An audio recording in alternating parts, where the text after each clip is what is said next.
Dear students अस्सलाम वालेकुम। ये जो वीडियो है इसमें हम वीक 10 जो है इसको स्टार्ट करने जा रहे हैं और वीक 10 जो है इसका आज हम लेक्चर नंबर 28 जो है इसको कवर करेंगे। थोड़ा सा क्विकली रिव्यू कर लें कि लास्ट वीक के अंदर हमने क्या कवर किया था। लास्ट टाइम हमने कैरेक्टर एरेज के ऊपर बात की थी। कैरेक्टर एरेज जो है they are basically handled separately in C++। Strings के तौर पे इनको डील किया जाता है और इसको हैंडल करने का थोड़ा मैकेनिज्म डिफरेंट है दूसरी एरेज से अगर हम इन कंपैरिजन इनकी बात करें। कैरेक्टर एरेज जो है इनके बारे में आपने देखा, एक तो इनके एंड के ऊपर नल कैरेक्टर सेव होता है और सीन स्टेटमेंट्स जो हैं और सी आउट स्टेटमेंट जो हैं वो डायरेक्टली उनके साथ यूज हो जाती हैं। इसके अलावा लास्ट वीक में हमने ये भी देखा कि अगर हमने एरे जो है इसको किसी फंक्शन को पास करना है तो इसका क्या तरीका होगा। एरेज जो है they can be pass to a function. दो तरीकों से आप एरे को पास कर सकते हैं, या तो पूरी एरे पास कर सकते हैं। अगर आपने कंप्लीट एरे पास की है तो on the receiving end there should be an array declared as an argument of the function, तो तब ही आप एक कंप्लीट एरे जो है इसको पास कर सकते हैं। तो जब आप कंप्लीट एरे पास करते हैं तो just name of the array जो है वो पास करते हैं। अगर आप किसी एरे के किसी खास एलिमेंट को पास करना चाह रहे हैं, लेट्स से अगर मैं किसी एरे के एलिमेंट ए, एक एरे है इसके मैं एलिमेंट नंबर 4 को पास करना चाह रहा हूं, तो मैं जस्ट इस तरीके से इसको किसी भी फंक्शन जो है इसको पास कर सकूंगा। Let's say there is a function name F और इसको मैं इस एरे का एलिमेंट नंबर 4 जो है वो पास कर रहा हूं, तो मैं इस तरीके से फोर्थ एलिमेंट जो है वो एरे का पास कर सकता हूं। हमने लास्ट टाइम 2 डायमेंशनल एरेज के ऊपर भी बात की which consist of rose and columns, और इसके ऊपर हमने काफी डिटेल डिस्कशन की। एंड के ऊपर हमने एक टॉपिक जो है इसको स्टार्ट किया था जिसपे हमने ये बात की थी कि हर एक वेरिएबल जो है उसका एड्रेस होता है, और अगर आप किसी भी वेरिएबल के एड्रेस को डील करना चाह रहे हैं तो आप वेरिएबल का नेम जो है उससे पहले एंड का ऑपरेटर जो है वो यूज करते हैं।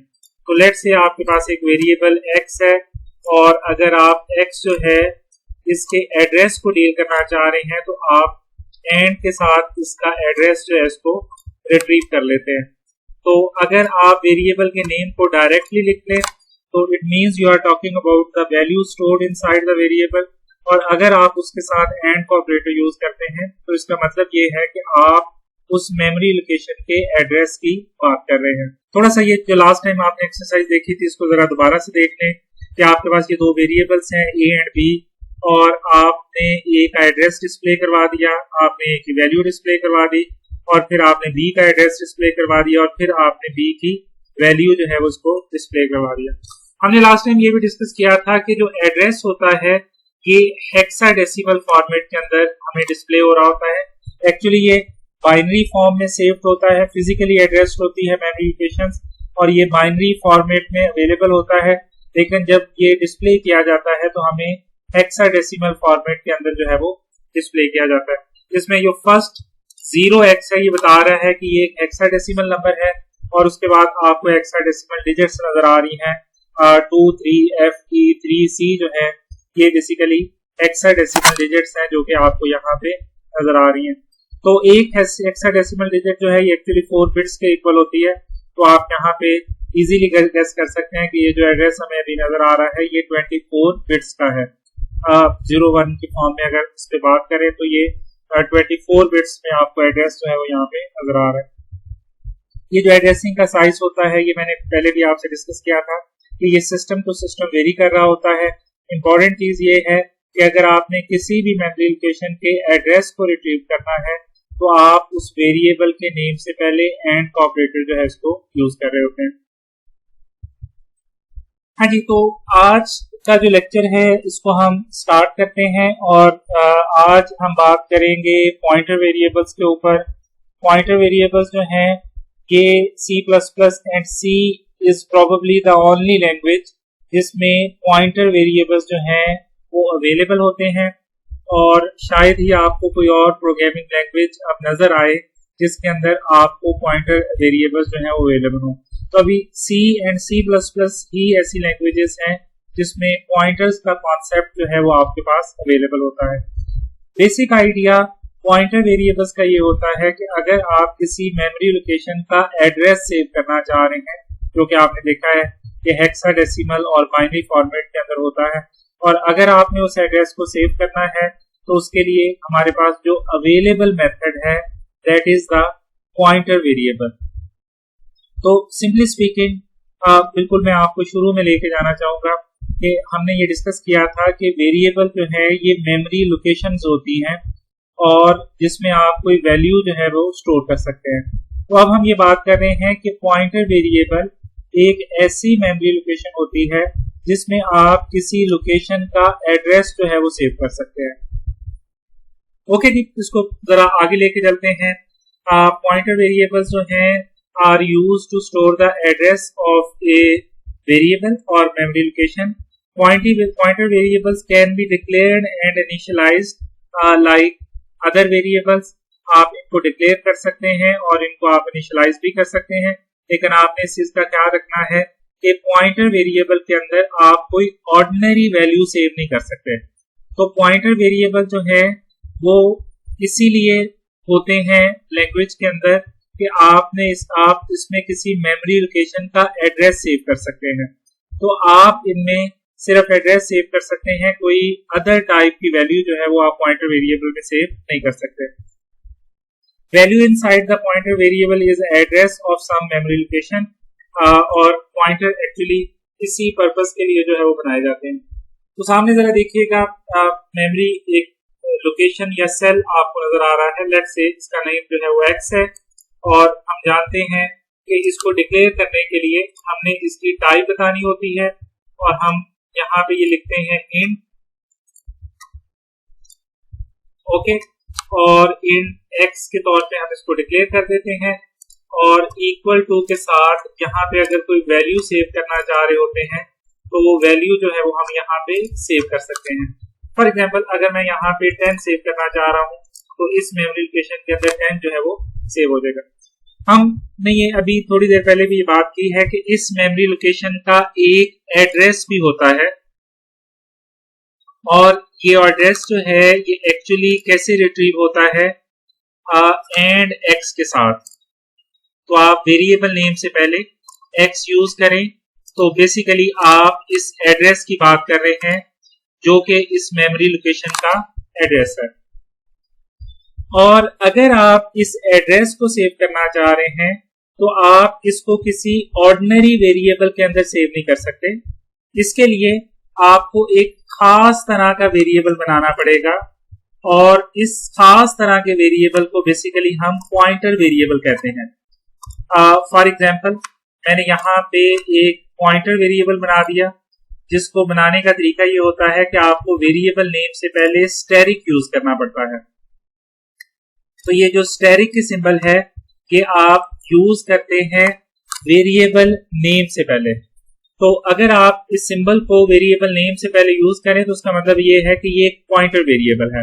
तो p यहाँ पे एक पॉइंटर वेरिएबल है और ये कैसे इंडिकेट हो रहा है, क्योंकि उसके नाम से पहले हमने स्टेरिक की सिंबल जो है वो यूज की है।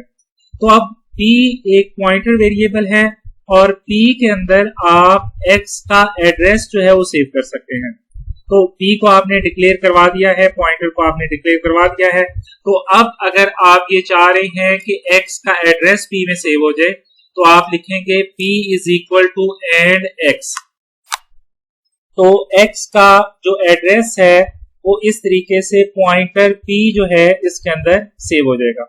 तो simply speaking pointer variables are basically memory locations which can be used to save the address of some other memory location. तो by definition जो pointer variables होते हैं they are also memory locations। तो आपके पास वही memory है और उसी memory के अंदर कहीं पे ये p location available होगी जिसको हम पॉइंटर कह रहे हैं, p के तौर पे रेफर कर रहे हैं।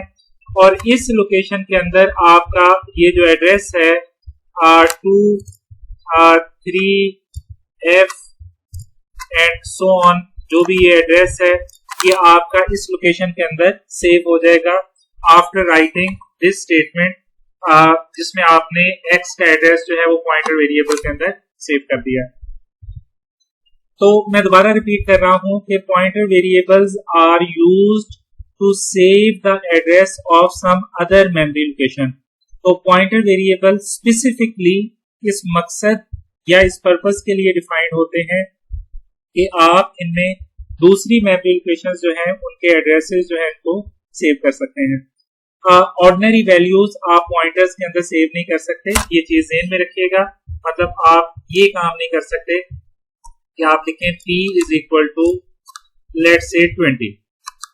तो 20 चूंकि एक वैल्यू है और पॉइंटर जो है ये वैल्यू सेव नहीं करते, this will be considered wrong. Pointer जो है इसमें आप वैल्यू सेव नहीं कर सकते, पॉइंटर में सिर्फ हम एड्रेस जो है इसको सेव कर सकते हैं। हाँ जी, थोड़ा इस डिस्कशन को आगे लेके जाते हैं और ये स्टेटमेंट अब आपको नीचे भी लिखी नजर आ रही है कि pointer variables are used to store the address of a variable. आप उसमें सिर्फ एड्रेस जो है वो सेव कर सकते हैं। अब ये जरा स्लाइड्स के ऊपर भी देख लें कि पॉइंटर्स को डिक्लेयर करने का तरीका क्या होता है। पॉइंटर्स को डिक्लेयर करने के लिए आप नेम ऑफ द पॉइंटर जो है उससे पहले ये स्टेरिक की सिंबल जो है वो यूज करते हैं। तो इसका मतलब ये है कि my PTR is a pointer to integer. जैसे यहाँ पे लिखा हुआ है कि my PTR is a pointer to integer. ये जो बात है जरा इसको थोड़ा अंडरस्टैंड करने की कोशिश करें कि पॉइंटर टू इंटीजर का क्या मतलब है। बेसिकली पॉइंटर वेरिएबल्स जो हैं इनकी अपनी कोई खास टाइप नहीं होती। पॉइंटर वेरिएबल्स जो हैं ये किसी मेमोरी लोकेशन का एड्रेस सेव कर सकते हैं और जिस मेमोरी लोकेशन का एड्रेस वो सेव कर सकते हैं वो इस सिचुएशन के अंदर हम कह रहे हैं कि इंटीजर मेमोरी लोकेशन है। तो आप इसको ऐसे भी समझ सकते हैं कि my PTR is a pointer which can save the address of some integer location. तो ये इसको अंडरस्टैंड करने का एक बेटर मेथड है कि माई पीटीआर में आप जिस लोकेशन का एड्रेस सेव कर सकते हैं उसकी टाइप इंटीजर है।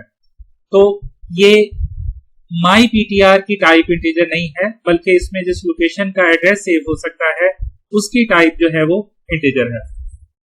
फॉर एग्जाम्पल अगर मैं यहां पे लिखता हूं float p,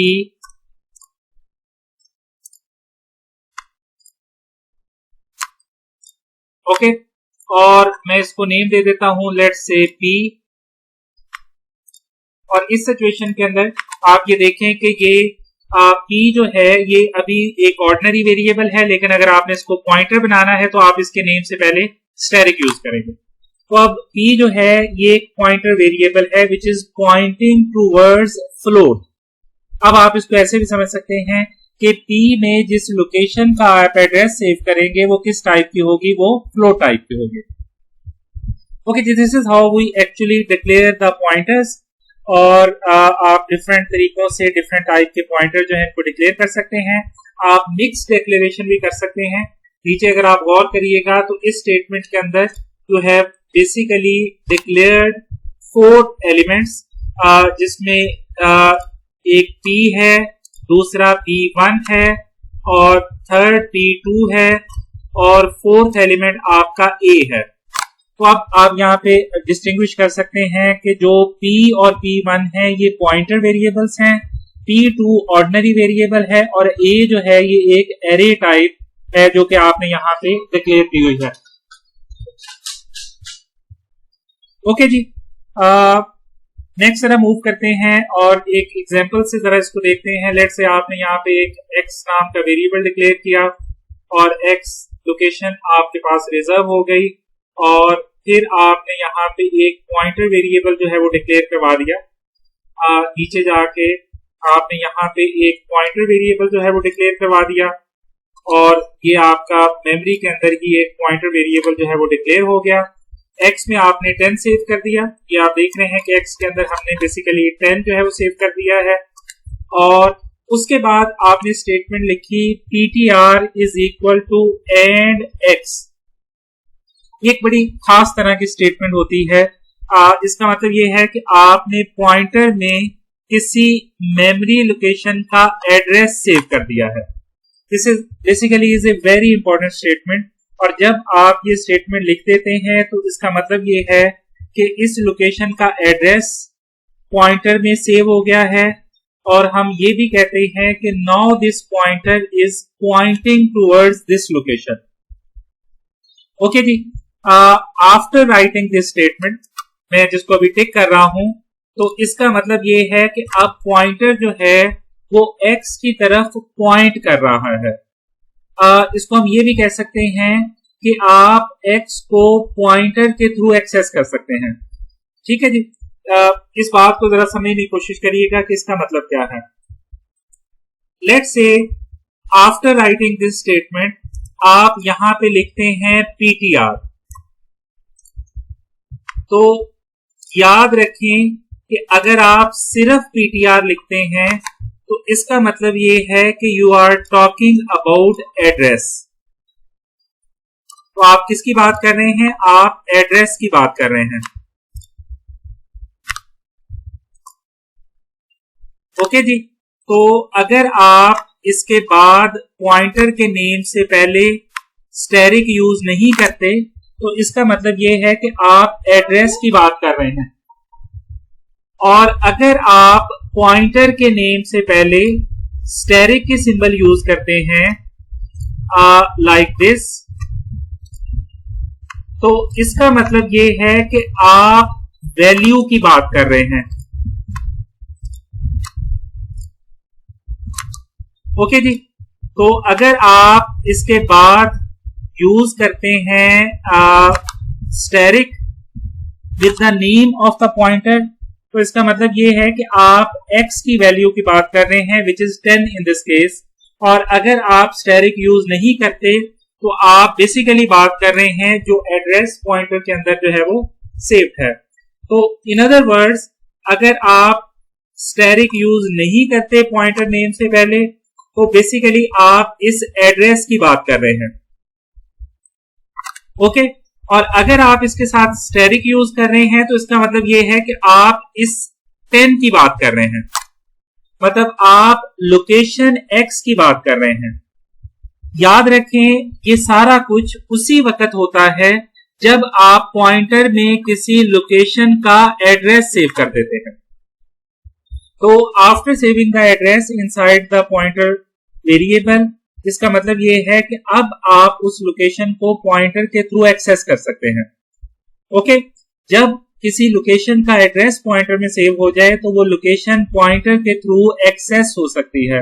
this is way pointers are actually the most dangerous things in a programming language. और इसका मैकेनिज्म यही होता है कि जब इनमें किसी लोकेशन का एड्रेस सेव हो जाता है तो अब आप उस लोकेशन को पॉइंटर के थ्रू एक्सेस कर सकते हैं, और ना सिर्फ उसको एक्सेस कर सकते हैं बल्कि आप उसको मॉडिफाई भी कर सकते हैं। मैं जरा दोबारा इस पॉइंट को एलैबोरेट कर रहा हूं क्योंकि ये काफी इंपॉर्टेंट पॉइंट है। लेट्स से इसी पॉइंट के ऊपर अगर मैं लिखूं सी आउट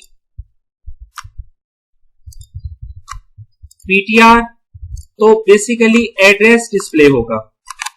कौन सा एड्रेस डिस्प्ले होगा? जो कि पॉइंटर लोकेशन के अंदर सेव है।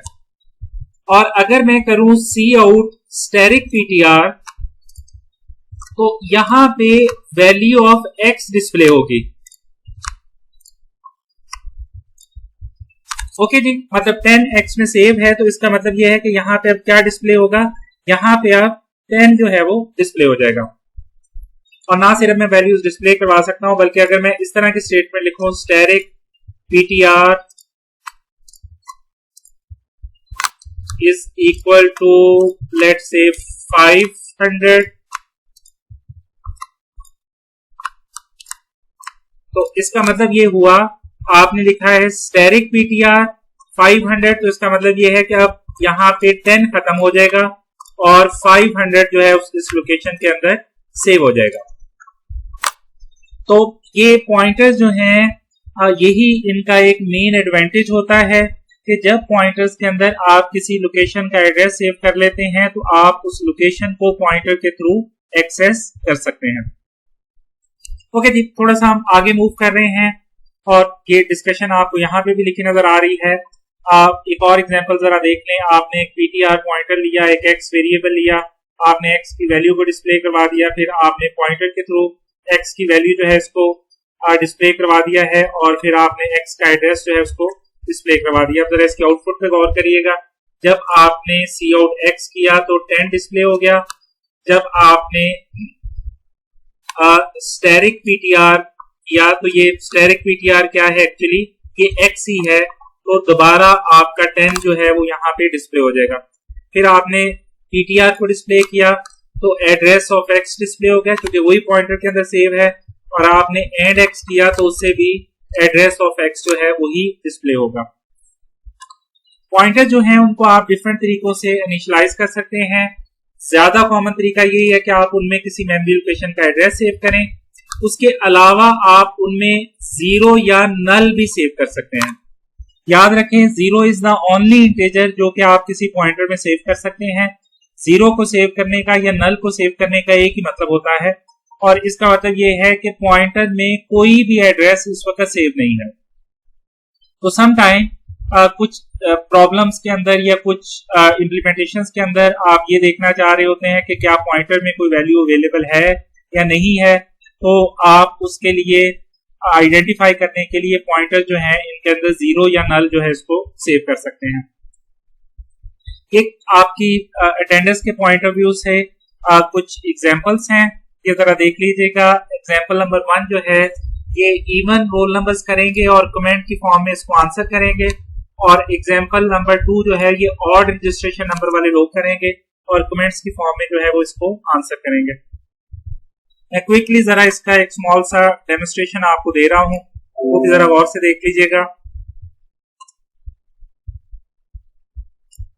हाँ जी, लेट्स से यहाँ पे अब आपने एक पॉइंटर जो है वो वेरिएबल जो है वो डिक्लेयर करवा दिया स्टैटिक पी नाम का, और अभी अगर आप सी आउट पी करेंगे या आप सी आउट स्टैटिक पी करेंगे तो एक्चुअली कुछ भी सी आउट नहीं होगा। I am just going to execute it, या गार्बेज वैल्यू जो है वो सिंपली डिस्प्ले होगी। मैं इसको हैंडल कर रहा हूं ताकि क्लियरली नजर आ जाए। ओके, अब मैं इसको एग्जीक्यूट कर रहा हूं। आप देखिएगा कि एक जगह पे एक बहुत लंबी चौड़ी वैल्यू डिस्प्ले हो रही है और एक जगह पे एक गार्बेज एड्रेस जो है वो डिस्प्ले हो रहा है, तो कोई भी वैलिड वैल्यू जो है वो यहाँ पे डिस्प्ले नहीं हो रही। अब हम ऐसा करते हैं कि एक वेरिएबल लेते हैं आप एक्स नाम का और उसमें सेव कर देते हैं 15। ओके जी, और आप लिखते हैं p is equal to and x। Okay जी, तो अब आपने पॉइंटर के अंदर एंड का x का एड्रेस सेव कर दिया है, तो इसका मतलब ये है कि अब आप x लोकेशन को पॉइंटर के थ्रू एक्सेस कर सकते हैं। तो अब आप इस स्टेटमेंट को जरा कोड को चला के देखें, तो आप जरा गौर करिएगा। अब आपको एक वैलिड एड्रेस डिस्प्ले हो रहा है और 15 डिस्प्ले हो रहा है, तो मतलब x का एड्रेस डिस्प्ले हो रहा है और सेकंड नंबर के ऊपर आपको x की वैल्यू जो है वो डिस्प्ले हो रही है। अब जरा गौर करिएगा, अगर नीचे जाके मैं static p is equal to 345 कर देता हूं, तो इसका मतलब ये है कि x की वैल्यू अब मॉडिफाई हो गई है, और मैं सी आउट करता हूं एंडल और फिर सी आउट करता हूं x और इसको एग्जीक्यूट करता हूं। अब जरा गौर करिएगा कि x की वैल्यू अब मैंने डिस्प्ले की थी और क्या डिस्प्ले हो रहा है 354। इसका मतलब ये है कि पॉइंटर के साथ जो वैल्यू मैंने चेंज की है वो बेसिकली किसकी चेंज हुई है, वो x लोकेशन की वैल्यू जो है वो चेंज हुई है। तो डिस्कशन इस सारी का मतलब ये है कि जब भी किसी पॉइंटर लोकेशन के अंदर किसी लोकेशन का एड्रेस सेव हो जाता है तो हम उस लोकेशन को पॉइंटर के थ्रू एक्सेस कर सकते हैं। इसको हम कहते हैं इनडायरेक्शन। आपने किसी लोकेशन को इनडायरेक्टली एक्सेस किया है थ्रू द पॉइंटर। तो ये जो स्टेरिक होता है इसको हम सम टाइम इनडायरेक्शन ऑपरेटर भी कहते हैं, और इसका मतलब यही है कि आप इसके थ्रू किसी लोकेशन को इनडायरेक्टली एक्सेस कर सकते हैं। ओके जी, this is all we have in this video. और इसकी अटेंडेंस जो है वो आपके जो क्वेश्चंस आपको स्लाइड के अंदर नजर आए थे उसके ऊपर बेस्ड है। आपने अपने रजिस्ट्रेशन नंबर के अकॉर्डिंगली क्वेश्चंस को सॉल्व करना है और कमेंट की फॉर्म में उनको आंसर करना है। तो सिर्फ आपने कोड का वो हिस्सा लिखना है जो रेलिवेंट है, आपने ऊपर मेन या लाइब्रेरीज वगैरह लिखने की जरूरत नहीं है। सिर्फ कोड का वही हिस्सा आपने लिखना है जितना आपसे क्वेश्चन की फॉर्म में पूछा गया है। Okay, thank you very much, Allah Hafiz.